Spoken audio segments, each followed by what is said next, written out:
ये देखिए, ये बेड पे आते ये जो मस्तियाँ करने का मजा आता है ना बच्चों को। अभी बस हम लोग सीधा जाएंगे खाना खाने के लिए। खाने के लिए हम लोग आ गए, और खाने में मेरा फेवरेट बार जो ना वो यही लगा हुआ है, सैलड बार, क्योंकि मुझे सैलड बहुत अच्छी लगती है। और यहाँ पर हर तरह की सैलड है, देख रहे हैं आप, वाह। साथ चटनियाँ भी हैं, चटनियों क्यों आप लोगों ने स्किप नहीं करना।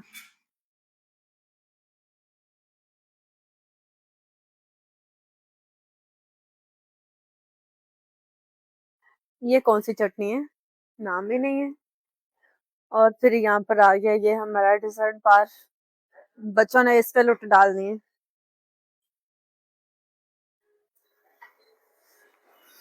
हलवा पूड़ी बना रहे हैं।